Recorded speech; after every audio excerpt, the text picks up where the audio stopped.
तो कहानी की शुरुआत में हमें बताया जाता है कि कई साल पहले दुनिया पर देवताओं और राक्षसों का राज हुआ करता था, जिनमें से एक देवता ज़्यूस के बेटे परस्यूस ने क्रैकन नाम के एक खतरनाक राक्षस को मारकर इंसानों की रक्षा की थी। पर अब वो एक आम इंसान की तरह जिंदगी जी रहा था, जो कि उसने खुद चुनी थी। हालांकि उसके पिता ज़्यूस ने उसके सामने देवता बनने का प्रस्ताव रखा, लेकिन परस्यूस ने अपने पिता के इस प्रस्ताव को ठुकरा दिया। यहाँ तक कि उसने इंसानों की ही तरह कई कठिन परिस्थितियों का सामना भी किया, जिस बीच बीतते हुए समय के साथ किस्मत ने उससे उसकी वाइफ को भी छीन लिया, जिसकी आखिरी इच्छा थी कि परस्यूस उनके बेटे को एक देवता या योद्धा बनाने के बजाय एक आम मछुआरा ही बनाए, क्योंकि इस तरह से ही परस्यूस और उसका बेटा खतरों से दूर रहेंगे। इसलिए उसने कभी भी अपने पिता यानी कि ज़्यूस को याद नहीं किया। साथ ही वो अपने बेटे के साथ एक आम मगर खुशहाल जिंदगी जी रहा होता है। मगर एक दिन परस्यूस से मिलने के लिए ज़्यूस खुद आते हैं, क्योंकि उन्हें परस्यूस की मदद की सख्त जरूरत थी। वो उससे कहते हैं कि लोगों ने अब देवताओं को पूजना बंद कर दिया है, जिस कारण देवताओं की शक्तियाँ दिन प्रतिदिन कम हो रही हैं, और जैसे जैसे देवता कमजोर होते जाएंगे उसी तरह उनकी बनाई सारी चीजें या रचनाएं भी नष्ट हो जाएंगी। अब जब ज़्यूस परस्यूस से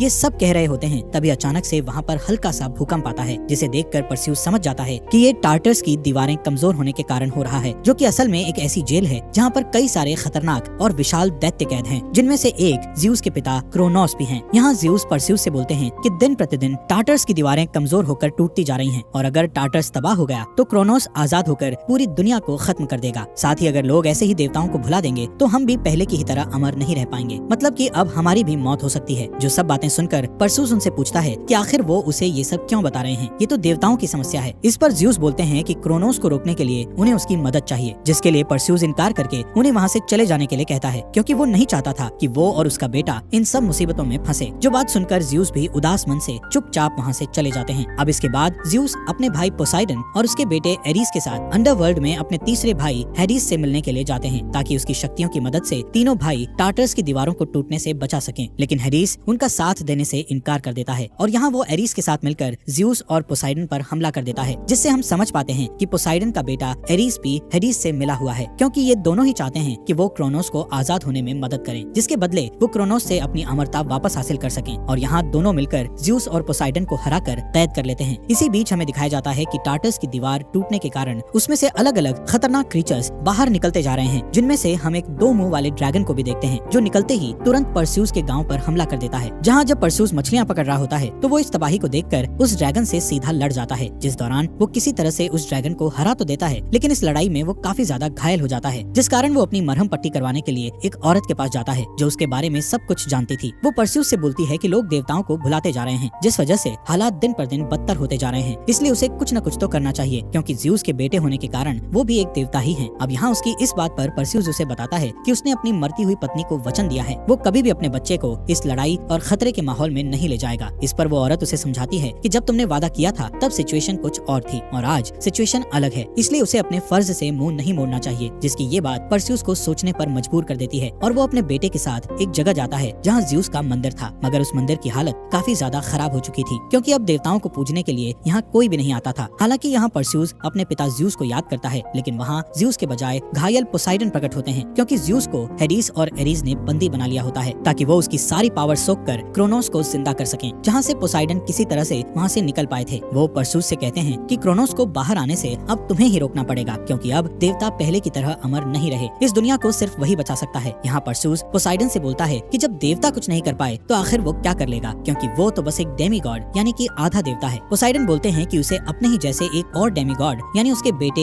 एग्नोर के पास जाना होगा। वो इस वक्त रानी एंड्रोमेडा के राज्य में कैद है। फिर वो तुम्हें हेफेस्टस नाम के एक आदमी के पास लेकर जाएगा, जिसने टार्टर्स का नक्शा तैयार किया था, जिससे वो वहाँ पहुंचकर क्रोनोस को रोकने के साथ ज़्यूस को भी बचा सकते हैं। यहाँ पोसाइडन अब कमजोर पड़ते जा रहे थे, इसलिए वो अपना त्रिशूल परस्यूस को सौंपकर मिट्टी बनकर गायब हो जाते हैं, मतलब कि यहाँ उनकी मौत हो चुकी थी। अब ये देख परस्यूस अपने बेटे को वहीं छोड़ वहाँ से सीधा रानी एंड्रोमेडा के पास पहुंचकर उन्हें सब कुछ बताता है, जो परस्यूस को पहले से ही जानती थी, क्योंकि परस्यूस ने क्रैकन से उनकी जान बचाई थी, इसलिए उन्हें परस्यूस की बात पर विश्वास हो जाता है। यहाँ परस्यूस एग्नोर से मिलता है और उससे बोलता है कि उसे पोसाइडन ने यहाँ भेजा है। यहाँ अपने फादर का नाम सुनते ही एग्नोर उसे यहाँ से चले जाने के लिए कहता है, जिस पर परस्यूस उसे बताता है कि उसके पिता पोसाइडन की मौत हो चुकी है, और वो ज़्यूस का बेटा होने के साथ उनका भाई भी है। यहाँ परस्यूस उसे समझाता है कि देवता अब पहले की तरह अमर नहीं रहे, इसलिए उन्हें कुछ भी करके ये सब कुछ रोकना होगा, जिसके लिए वो उन्हें हेफेस्टस नाम के आदमी के पास ले चले। अब यहाँ अपने फादर की मौत की खबर सुनकर एग्नोर उसकी बात मान जाता है। फिर रानी एंड्रोमेडा, एग्नोर और परस्यूस कुछ सिपाहियों समेत हेफेस्टस को ढूंढने निकल पड़ते हैं, जो कि एक अनजान आइलैंड में रहता है। अब इस सफर के दौरान एग्नोर परस्यूस से शेयर करता है कि हेफेस्टस भी असल में उनके फादर्स की तरह ही एक देवता था, जिसने जिसने पोसाइडन, हेडिस और ज़्यूस के हथियारों को अपने हाथों से बनाया था, जिन्हें अगर मिला दिया जाए तो वो एक ऐसा शक्तिशाली हथियार बन जाता है जिसकी मदद से क्रोनोस जैसे ताकतवर दैत्य को भी मारा जा सकता है। दरअसल हेफेस्टस खुद भी एक देवता था जिसकी शक्तियां ज़्यूस और पोसाइडन ने उससे छीन ली थी, क्योंकि उसने एक समय पर हेडिस की मदद की थी, जिस कारण अब वो लोगों की नजरों से दूर एक अनजान आइलैंड पर आम इंसानों की तरह जिंदगी बिताता है। अब जल्द ही ये लोग उस आइलैंड पर पहुंच जाते हैं, लेकिन हेफेस्टस तक पहुंचने के लिए इन्हें एक घने और विशाल जंगल से होकर गुजरना था, जहाँ परस्यूस देखता है कि उस जगह काफी सारे ट्रैप्स या फंदे लगे हुए हैं, जिनमें से एक में एग्नोर गलती से फंस जाता है और उसके फंसते ही कोई उसे अपनी तरफ खींच लेता है, जिसे परस्यूस बचाने के लिए उसके पीछे भागता है कि तभी उसकी तरफ कोई एक पेड़ की डाल फेंकता है, जिससे परस्यूस बाल बाल बचता है। और तभी अचानक से उसके सामने बहुत ही विशाल एक आंख वाला दैत्य आता है, जिन्हें इस मूवी में साइक्लॉप्स बोला गया है, जो कि इतना बड़ा था कि वो किसी भी इंसान को मच्छर की तरह मसल दे। लेकिन परस्यूस उससे बहादुरी से लड़ने लग जाता है और फिर वो किसी तरह से उस साइक्लॉप्स को नीचे गिराने में कामयाब हो जाता है। फिर वो उसके ऊपर चढ़कर उसे पोसाइडन के दिए हुए त्रिशूल से मारने के लिए बढ़ता है, मगर तब तक वहाँ और कई साइक्लॉप्स आ गए थे, जो कि जब परस्यूस के हाथों में वो त्रिशूल देखते हैं तो वो सभी उसके सामने अपने घुटने टेक देते हैं। साथ ही वो एग्नोर को आजाद करने के साथ उन्हें हेफेस्टस तक पहुंचने का रास्ता भी बताते हैं, जहां पहुंचकर परस्यूस हेफेस्टस से सब कुछ बता देता है। जो बात जानकर हेफेस्टस बोलता है कि अगर क्रोनोस आजाद हो गया तो ये पूरी दुनिया तहस नहस हो जाएगी। यहाँ परस्यूस उनसे बोलता है कि आपने ही देवताओं के 3 सबसे शक्तिशाली हथियार बनाए हुए हैं, जिसकी मदद से पहले भी क्रोनोस को हराया जा चुका है, इसलिए अगर वो उनका साथ दें तो इस मुसीबत का सामना कर सकते हैं। पर हेफेस्टस का कहना था कि वो अब एक आम इंसान है, उसकी शक्तियाँ उसके पास नहीं है, भला वो क्या ही कर लेगा। तो उसकी इस बात पर एंड्रोमेडा उसे हिम्मत देते हुए बोलती है कि एक आम इंसान नामुमकिन को भी मुमकिन कर सकता है। इसलिए हेफेस्टस इनकी मदद करने के लिए तैयार हो जाता है, क्योंकि उसने टार्टस के साथ अंदर के कैद खाने को भी बनाया होता है, तो उसे एक सीक्रेट रास्ता पता होता है, क्योंकि उस वक्त उसने खुद बाहर से टार्टस में दाखिल होने के लिए एक सीक्रेट रास्ते का निर्माण किया था, जो कि एक भूल भुलैया से होते हुए जाता है। हेफेस्टस बताता है कि जरूर उन्होंने हेडिस को टार्टस के बीचों बीच कैद किया होगा, ताकि क्रोनोस आसानी से उसकी शक्तियाँ खींच सके, जो बात सही भी होती है। फिलहाल जब ये लोग उस भूल भुलैया की तरफ जा रहे होते हैं तो वहाँ पर इनका रास्ता रोकने के लिए एरिस आ जाता है। अब क्योंकि इनके साथ एंड्रोमेडा के कुछ सिपाही भी थे, तो उन्हीं में से किसी ने एरिस की प्रार्थना की होगी, क्योंकि वो असल में युद्ध का देवता है, जिस कारण वो यहाँ ऐसे अचानक प्रकट हो गया। और अब एरिस इन सभी को तगड़ी टक्कर देता है, जिसके बाद परस्यूस भी उससे लड़ने की कोशिश करता है, मगर वो उसके सामने बिल्कुल भी नहीं टिक पाता। हालांकि इन सब के बीच हेफेस्टस ने वो सीक्रेट डोर ओपन कर दिया होता है, जिसके जरिए ये लोग टार्टस में पहुंच सकते थे, और हेफेस्टस जल्दी से परस्यूस, एंड्रोमेडा और एग्नोर को उस दरवाजे के अंदर भेज देता है। लेकिन यहाँ एरिस हेफेस्टस की जान ले लेता है, जिसके बाद हमें परस्यूस और बाकी सभी को दिखाया जाता है, जो कि एक नक्शे के सहारे इस भूल भुलैया को पार करने की कोशिश कर रहे होते हैं, जहाँ रास्ते में उनके सामने मिनोटोर नाम का एक अजीब सा क्रीचर आता है, जिसे परस्यूस मारने में कामयाब हो जाता है। वहीं दूसरी तरफ ज़्यूस, जो शक्ति खींचे जाने की वजह से अब कमजोर पड़ चुका था, वो हेडिस से कहता है कि उसने इन सब के लिए उसको माफ कर दिया है और अब वो भी उसे माफ कर दे, क्योंकि उसने हेडिस को अंडरवर्ल्ड में भेज दिया था। यहाँ दोनों ही एक दूसरे को माफ कर देते हैं और हेडिस फैसला करता है कि वो ज़्यूस को यहाँ से आजाद करवाएगा। पर तब तक वहाँ एरिस आ जाता है, जो हेडिस को ऐसा नहीं करने देता, और उन दोनों में इस चीज को लेकर लड़ाई शुरू हो जाती है, जिस बीच एरिस ज़्यूस के हथियार से हेडिस को मारने जाता है, लेकिन ज़्यूस उस हथियार को निष्क्रिय कर देता है। दरअसल उससे तभी किसी को मारा जा सकता है जब ज़्यूस खुद चाहे। अब क्योंकि यहाँ ज़्यूस ने हेडिस का साथ दिया था, इसलिए वो एरिस से लड़ने लग जाता है और दोनों लड़ते लड़ते नीचे गिर जाते हैं, जिस दौरान भूल भुलैया को पार करके परस्यूस भी वहाँ पहुँच चुका था। पर ज़्यूस को क्रोनोस की कैद से छुड़वाना आसान नहीं था और अब तक काफी देर भी हो चुकी थी, क्योंकि क्रोनोस ज़्यूस की सारी शक्तियाँ सोखने के बाद आजाद होने वाला था। इसी बीच वहाँ हेडिस पहुंचकर परस्यूस की ज़्यूस को छुड़वाने में मदद करता है। तभी वहाँ एरिस फिर से आ जाता है, जिसका एक बार फिर से परस्यूस से सामना होता है और इस बीच दोबारा से परस्यूस एरिस के सामने बिल्कुल भी नहीं टिक पाता, जहाँ हेडिस उसकी मदद करने की कोशिश करता है। इसी दौरान क्रोनोस भी आजाद हो जाता है, जो देख परस्यूस अपने साथियों और ज़्यूस को लेकर वहाँ से निकलने की कोशिश करता है। इसलिए एरिस, जिसने लड़ाई के दौरान पोसाइडन का त्रिशूल परस्यूस से छीन लिया था, उससे वो ज़्यूस के पीठ पर वार करता है, जिससे ज़्यूस घायल हो जाता है। इसलिए वो यहाँ से तुरंत निकलने के लिए हेडिस और पोसाइडन के हथियार को मिलाकर एक पोर्टल जैसा ओपन करके सीधा एंड्रोमेडा के राज्य में पहुंच जाता है, जहां अब कभी भी एरिस और क्रोनोस का हमला हो सकता था। इसलिए एंड्रोमेडा अपनी पूरी सेना को इस लड़ाई के लिए तैयार करती है, मगर क्रोनोस को सिर्फ उन 3 हथियारों को मिलाकर ही मारा जा सकता था, जिनमें से 2 तो परस्यूस के पास होते हैं, पर जो ज़्यूस का हथियार था वो इस वक्त एरिस के पास था। इसलिए परस्यूस टेलीपैथी के जरिए अपने भाई एरिस से संपर्क करता है और उसे लड़ने की चुनौती देता है, ताकि ये पता लग सके कि उनमें से बेहतर कौन है, जिसके लिए वो एक मंदिर में जाता है और कुछ देर बाद वहाँ एरिस भी पहुँच जाता है। फिर उन दोनों में एक जोरदार लड़ाई शुरू हो जाती है। वहीं इधर रानी एंड्रोमेडा और एग्नोर सेना के साथ उन सभी शैतानों का सामना कर रहे होते हैं, जो टार्टस से क्रोनोस के साथ आजाद हुए थे। और तभी इसी बीच वहाँ क्रोनोस आ जाता है, जो जिधर भी जा रहा था वहाँ सब कुछ खत्म होता जा रहा था। उसके सामने टिकना किसी के लिए भी नामुमकिन साबित हो रहा था। इसी दौरान ज़्यूस से मिलने के लिए हेडिस आता है। वो उससे कहता है कि हमें मिलकर क्रोनोस को कुछ देर तक रोकना होगा, ताकि परस्यूस को कुछ देर और समय मिल जाए। और इतना कहने के बाद हेडिस ज़्यूस को अपनी आधी शक्तियाँ दे देता है, जिससे अब वो पहले की ही तरह तरह हो जाता है। लेकिन अब भी दोनों सिर्फ क्रोनोस को कुछ देर तक रोक सकते थे, मार नहीं सकते थे। जो बात जानते हुए भी वो क्रोनोस का अपनी शक्तियों से मुकाबला करने लगते हैं, जिसने चारों तरफ तबाही मचाई हुई थी। साथ ही ज़्यूस की शक्तियाँ खत्म होती जा रही थी, जिस कारण वो एक बार फिर से घायल हो जाता है। वहीं दूसरी ओर परस्यूस भी ज़्यूस के हथियार की मदद से एरीज को मारने में कामयाब हो गया था और अब वो बिना देरी किए पोसाइडन, हेडिस और ज़्यूस के हथियार को मिलाकर एक नया हथियार बनाता है, जिससे क्रोनोस को मारा जा सकता था। इसलिए तुरंत वो अपने उड़ने वाले घोड़े पर बैठकर क्रोनोस को मारने की कोशिश करता है, जो काम इतना आसान नहीं था। लेकिन वो क्रोनोस के वार से बचते हुए उसके मुंह के अंदर जाकर उस हथियार से सीधा उसके दिल पर वार करता है, जिससे क्रोनोस एक विस्फोट के साथ खत्म हो जाता है और उसमें से परस्यूस बाहर निकलता है, जो सबसे पहले हेडिस के पास जाता है। वो उससे कहते हैं कि अब उनका आखिरी समय आ चुका है और अब इसी के साथ देवताओं का भी समय खत्म हुआ। जिस चीज पर परस्यूस बोलता है कि क्या हेडिस भी अपनी शक्तियों की मदद से आपको बचा नहीं सकते, तो जवाब में ज़्यूस बोलता है कि उसने एक बार ये काम पहले ही कर दिया है, अब वो भी कुछ नहीं कर सकता। और फिर ये बोलते ही ज़्यूस भी धूल में बदलकर वहाँ से गायब हो जाते हैं, क्योंकि देवताओं की मौत ऐसे ही होती है। अब ज़्यूस के मरने के बाद हेडिस परस्यूस से बोलता है कि उसकी भी सारी शक्तियाँ खत्म हो चुकी हैं और ये बात बोलकर वो भी वहाँ से चला जाता है। अब इसके बाद परस्यूस एंड्रोमेडा और एग्नोर से जाकर मिलता है, जो इस लड़ाई को जीतकर काफी खुश थे। यहाँ एंड्रोमेडा और परस्यूस एक दूसरे को पसंद करने लगे थे, इसलिए उनके बीच प्यार का इजहार होने के साथ दोनों एक किस भी शेयर करते हैं। जिसके बाद परस्यूस अपने बेटे के पास जाता है, जो अपने फादर से पूछता है कि वो वापस कब जाएंगे। तो जवाब में परस्यूस बोलता है कि वो वापस नहीं जाएंगे, बल्कि अब वो अपनी जिंदगी